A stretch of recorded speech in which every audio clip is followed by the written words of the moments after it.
Welcome to the Gospel According to Kinison, and I am your man, your illustrious host, Bill Kinison, and I'm looking forward to this program today. It's been a wonderful, wonderful, wonderful day. Matter of fact, it's a wonderful, the weather's fantastic. We went to our granddaughter, Scarlett's cheer competition yesterday, and it was beautiful, and she was beautiful. Good morning, Jack Friedman.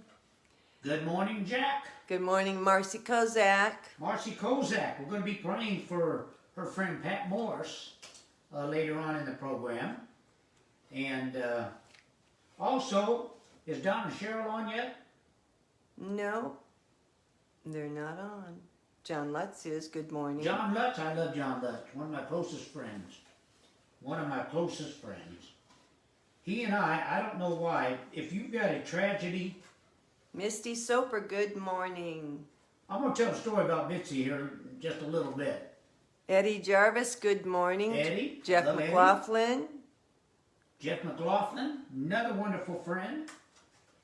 But I was talking to John Lutz this past week, and we're not the guys to be around if you're going to talk about something bad or tragic, because somehow the two of us find humor in everything that people would consider bad.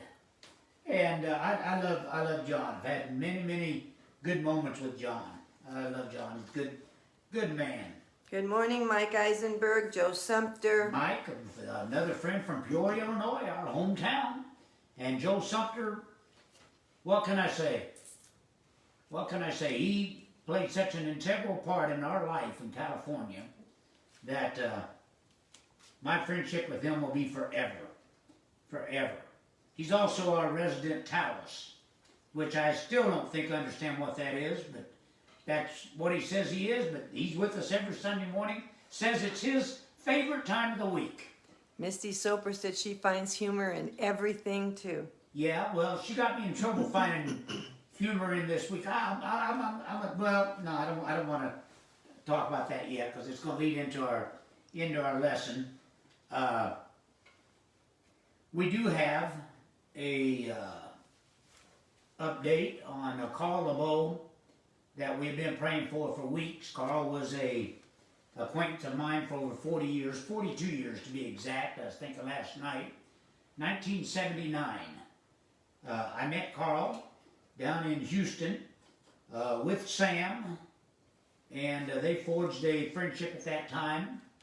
And a lot of you may not know who Carl LeBeau is. I thought one comedian, and I can't think of his name or I'd give him credit for it. He, speaking about Carl, he said, you know, Carl was the funniest unknown comic around.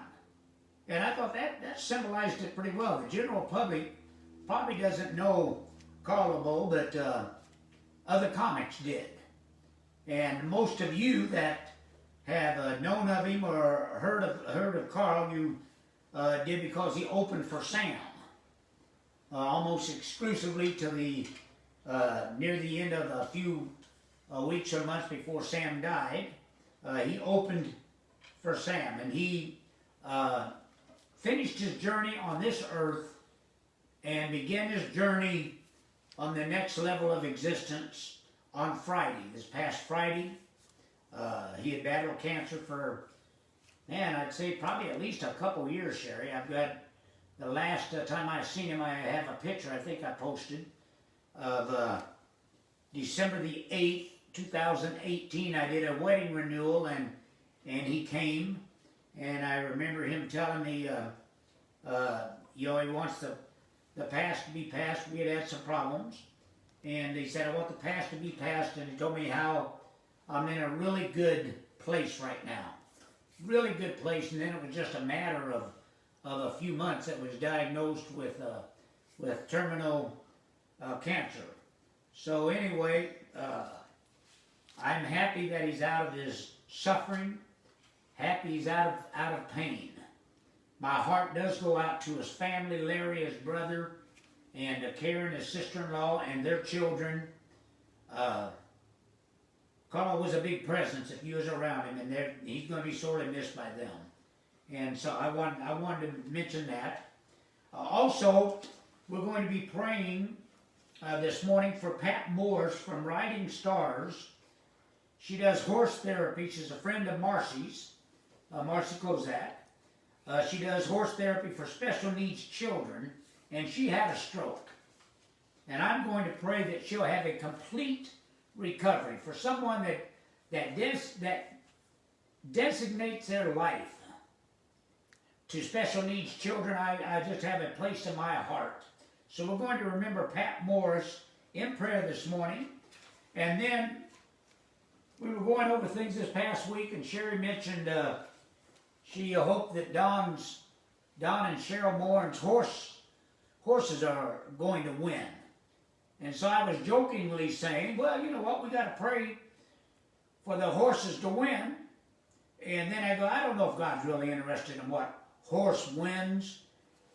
But the more I thought about it, I thought, you know what, for my friends, I am. I'm just going to ask God if that's in His realm of control to help those horses win, because Don and Cheryl are wonderful people.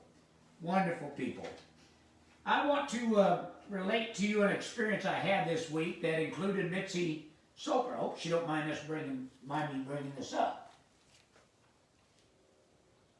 She had made a post, very simple post, and she had commented about Maxine Waters and what she had said, and she said it was shameful, and I immediately saw that some of them were going to load up on her. And when I care for you, I care for you. And I've known Misty for quite a while, and I thought, man, I'm not going to let her take the heat.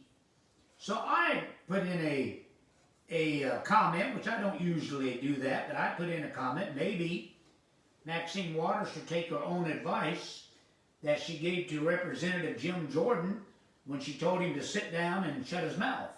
Now, I'm not getting political here, so don't get all carried away. Immediately, I had a black gentleman that said I was racist, and went on about my racism, and what had I ever done for black folks. And so I think he probably picked the wrong person. And so I responded with, well, I have pastored 7 churches that the vast majority were black. Not only that, Sherry and I, we have instituted food programs, clothing programs, work committees, and for the benefit of black folks. Then I asked him a question. And I said, you know, I might ask you, what have you done for your own people? I never heard from him again. That was it. That was the end of the conversation. I want to ask you something. And I've told you that whole story to ask you this. What have you done to help yourself? What have you done to help yourself? You know, Sherry, you and I, we were talking about it last night. We have lived in a very, very special time in the period of history, I think, in our life. When we got in the ministry, it was a special time. You had what they called revival centers. Now, I was not a big fan of revival centers, but that's actually how I got started in the ministry and honed my craft, if you might. And it was like I don't even know if I can describe it. You had revival centers. Churches had revivals all the time. I wasn't grown up like that. In our church, we had one revival, and that lasted a week, a year, usually in the summertime. And I was thinking of the fantastic people and the fantastic preachers, and not all revival centers were bad, but the fantastic churches that we ministered in. And I was thinking about, and I think I told this story before, but I was thinking about in Dallas, Texas. We were in a crusade there, and there was a little black girl, 10 years old, that actually, to be honest with you, looked a little younger than that. But she's 10 years old. Do you remember her, Sherry? Maybe the best singer of any age that I'd ever seen or heard. Man, she could sing. She could move a crowd. And she sung several times in that crusade for us. And I remember as we were leaving Dallas, and Sherry will probably remember this, I made this comment to her. You know what's the sad thing? Most of the world is never going to know her. She's in Dallas. She's singing in churches. If she was in Hollywood and an agent or a manager found her, she'd have been a superstar.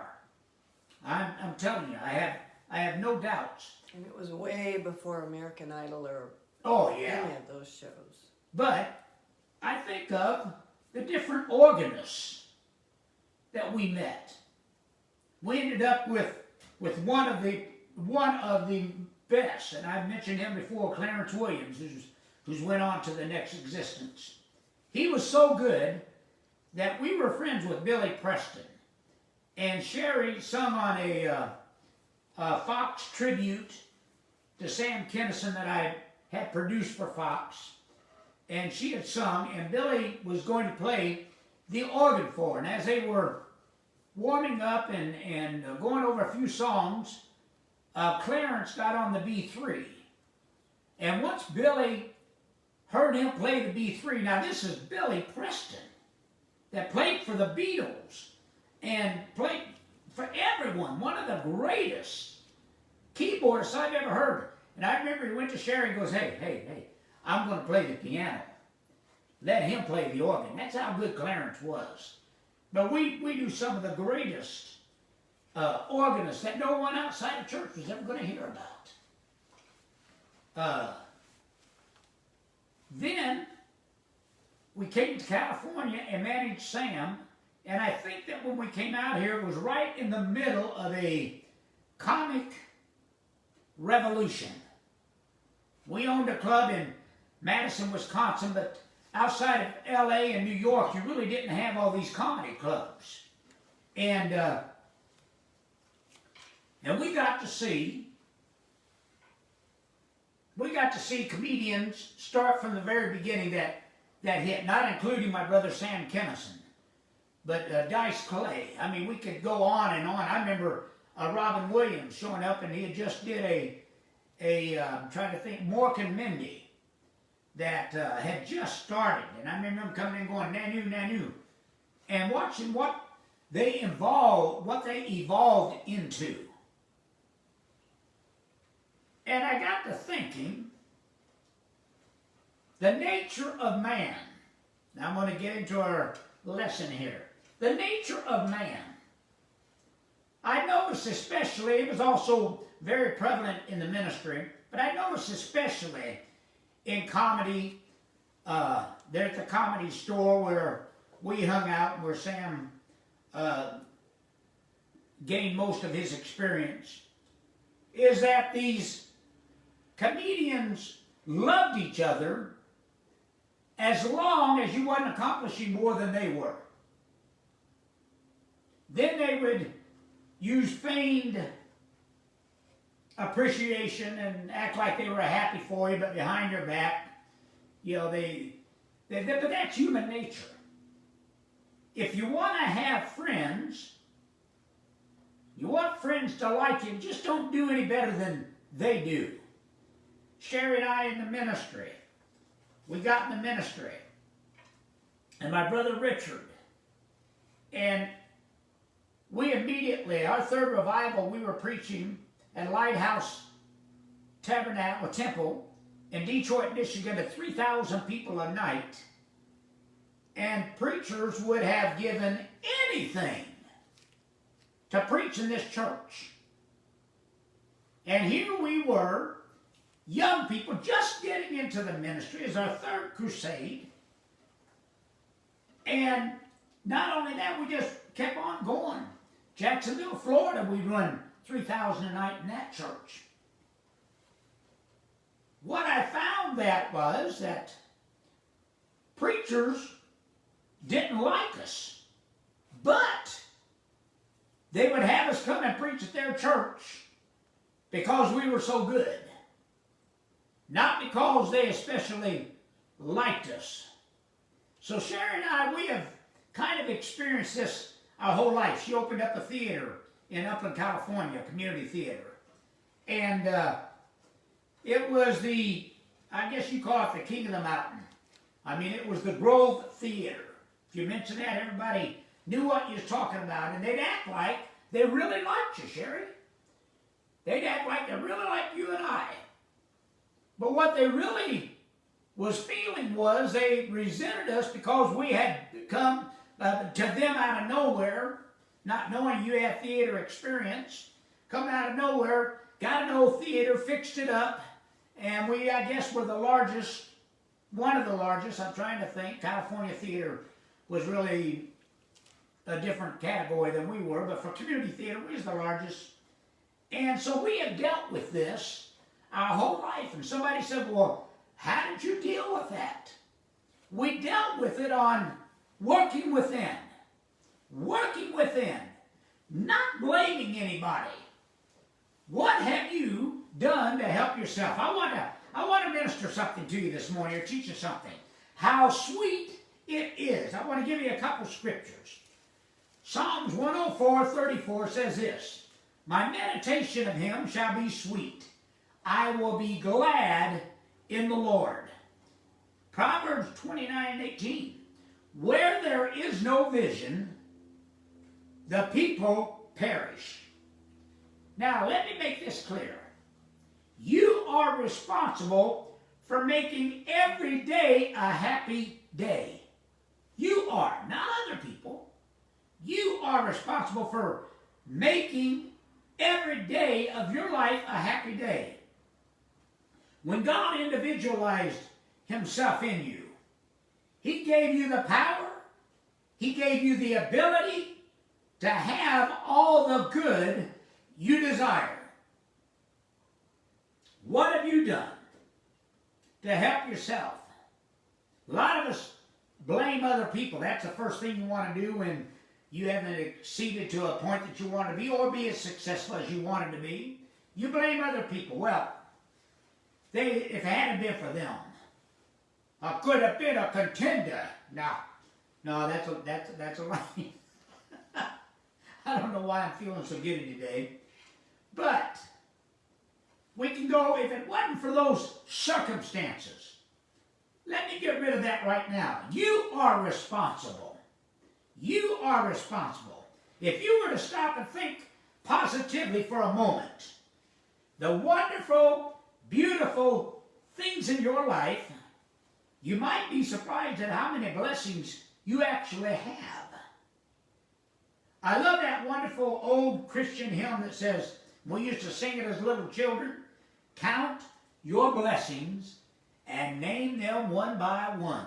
I used to love that. I still love it. If you will do that, it'll surprise you. Whenever you have a good experience, whenever you enjoy something, say to yourself, how sweet it is. I do that. I'm just telling you what works for me. How sweet it is. When you have a chance to celebrate with your family, and that's my greatest moments, or you're with your friends, even when you sit down to a good meal, stop and be thankful and declare in your heart how sweet it is. We were at SeaWorld where Scarlett competed yesterday, and afterwards we spent the day till we couldn't walk anymore. No matter how tired I got, no matter how wore out my legs was, all I could say is how sweet it is to be with my family. How sweet it is. The sweetness of life. That's a wonderful way to express your attitude toward life. How sweet it is. I'm going to say it enough time today. I hope it gets in your subconscious.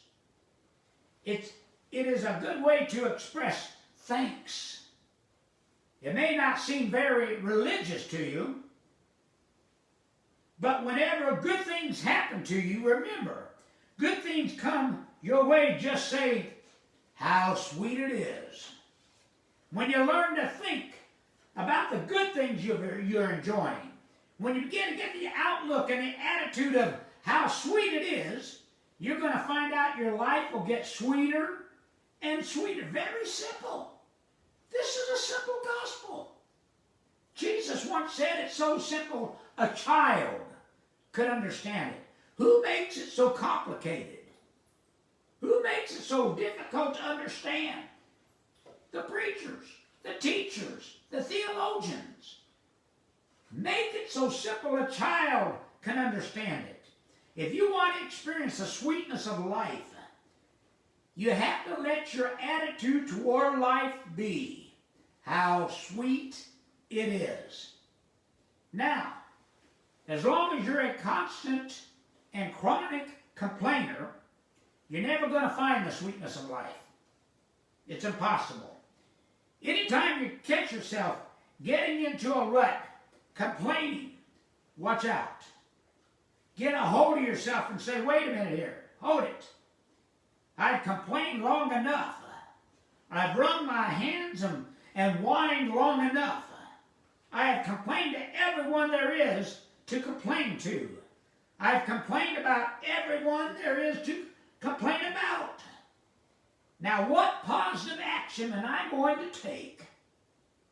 What positive action am I going to take to make things as I want them to be? That's the question. I got a message just before I come on the air this morning from Patrick Bogdan that is battling brain cancer. Now, I believe he's going to win it, but he said, I feel a little down today. You know what? Start counting your blessings, Patrick. Start counting your blessings. Start declaring how sweet it is. How sweet it is.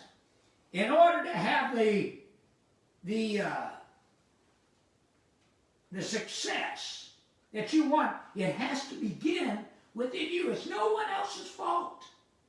When I was in college, I was a psychology major. One of the simple things that we were taught was that everyone is psychotic in one or two areas, one or the other.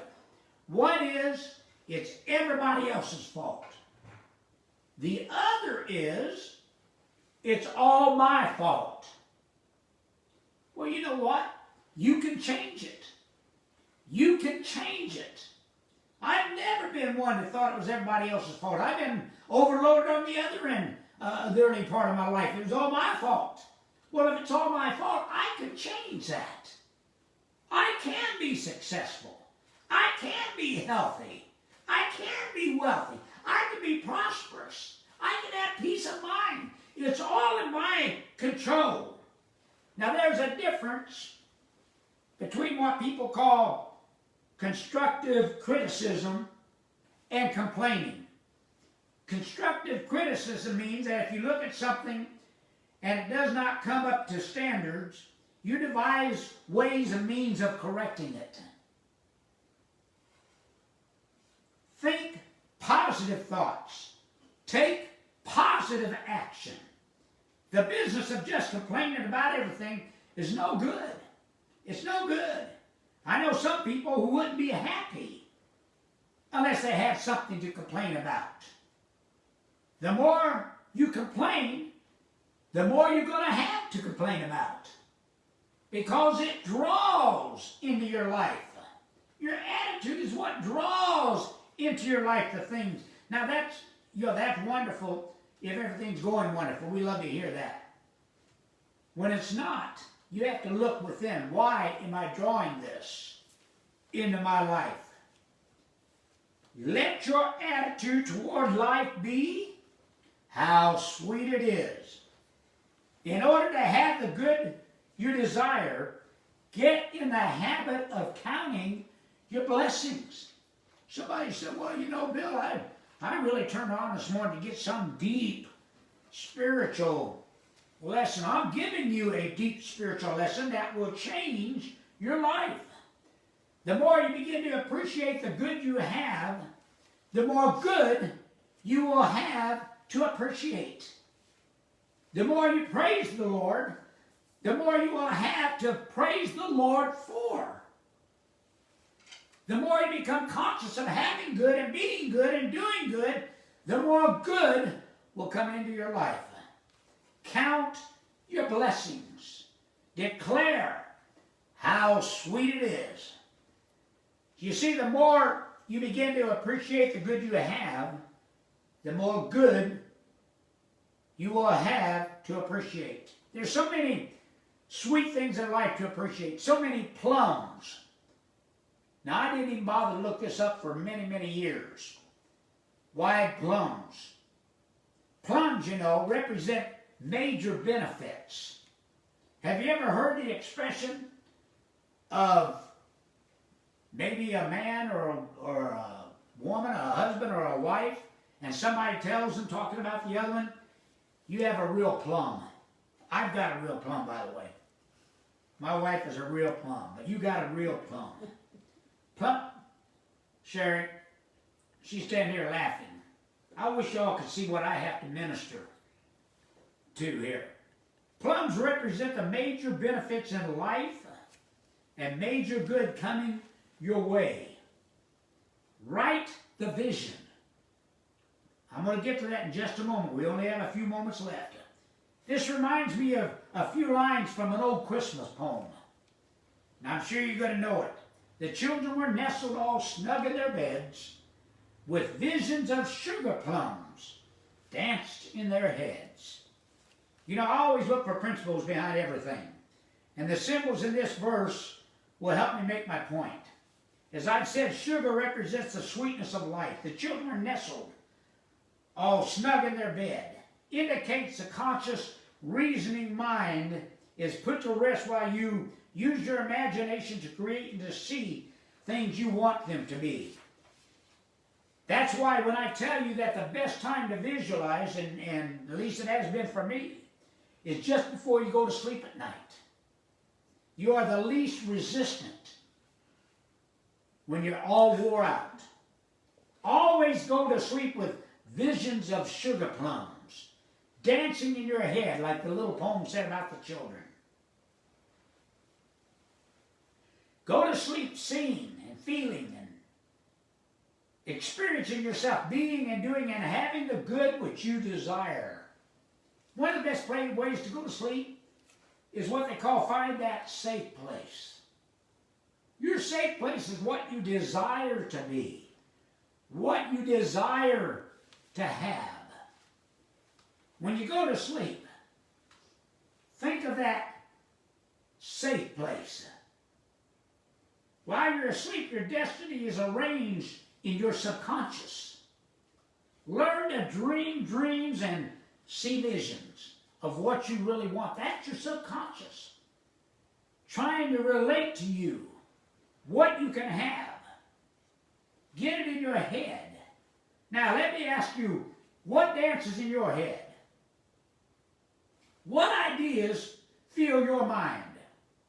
Whatever ideas you have in your head are what you're going to get in life. Something is always dancing in your head. Is it good? Is it bad? Is it negative? Is it positive? Does it make for health or does it make for sickness? Does it make for prosperity or does it make for poverty? What's dancing in your head? Whatever ideas you have in your head are what you're going to get in life. I want to give you just a couple quotes, then we're going to pray for everyone. Life meets you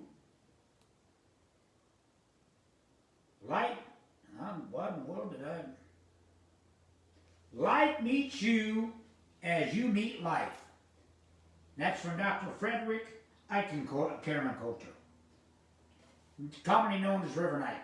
His last name is hard to pronounce. Another quote, how sweet it is. That was Jackie Gleason. If you remember him always going, how sweet it is. The last is by William James. Human beings can alter their lives by altering their attitude. So it isn't that I just come up with this stuff out of the air. First, it worked for us. It's worked for Sherry and I for many, many years. And we're going to continue to work these principles because they have never failed. They have never failed. You can't lose. Now, I know y'all are going to think, I'm going to quote Reverend Knight, no, you can't lose with the God in you. Heavenly Father, I thank you. Thank you for this opportunity this morning. And I ask that you touch every person that watches this program or listens to this program. I ask that you touch them. Let them feel your presence within them. Let them know that nothing can be withheld from them if they can dream it. It's theirs. It belongs to them. That's why you put them here, so that you could give them the desires of their heart. I ask that you touch this lady that had a stroke. Give her a complete recovery. I ask that you touch Patrick Bagden this morning. Sometimes the battle gets heavy. I ask that you lift his spirits back up into the ether realm of victory. I ask you touch Julie Arnez Massa this morning that laid her daughter's ashes to rest. Give her peace and give her a strength that she doesn't even realize dwells within her. I ask that you touch the family and friends of Carl LeBeau. Now I'll give you all the praise. Amen. God love you. Sherry loves you. I love you. And God bless America.